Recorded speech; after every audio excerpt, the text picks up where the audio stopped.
Không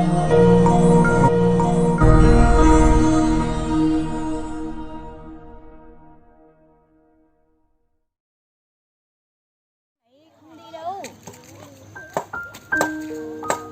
Chắc là anh đi rủ em nào thôi chứ. Không nói được à? Anh rủ em luôn. Anh trai thôi mà. Chơi không à? Thay cái là cái chuyện kia làm gì á? Nhá. Bye. Bye chị Đi nè. đi.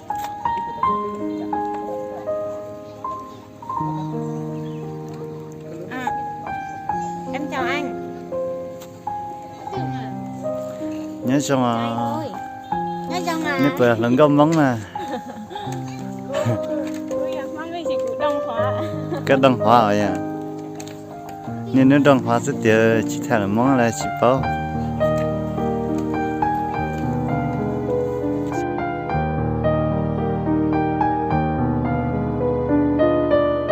Cái gì? Cứ quay tận mà muốn cái gì mà giống sao thế? Sao là lọt tận mà?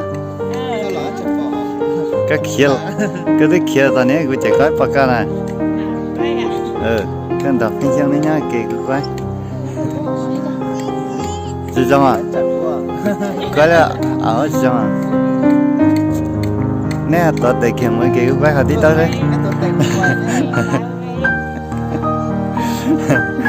Đi ăn gì đến chạy kia là hả? Cái gì? Ảo lắm.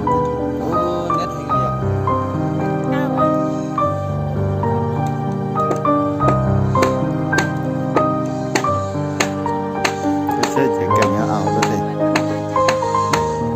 Cả nhà ảo rồi đấy. Ê, con đi đâu nhỉ? Tìm nó tính số cái. Đi đâu rồi à? Chắc là lại theo hai rồi.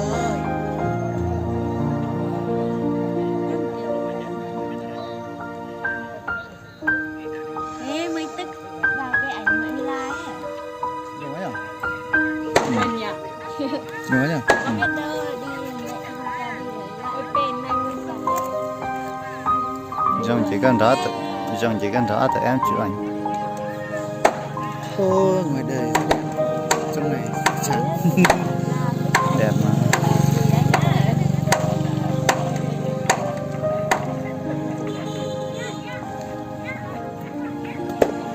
Được rồi chưa? Xem được chưa? Được rồi mà.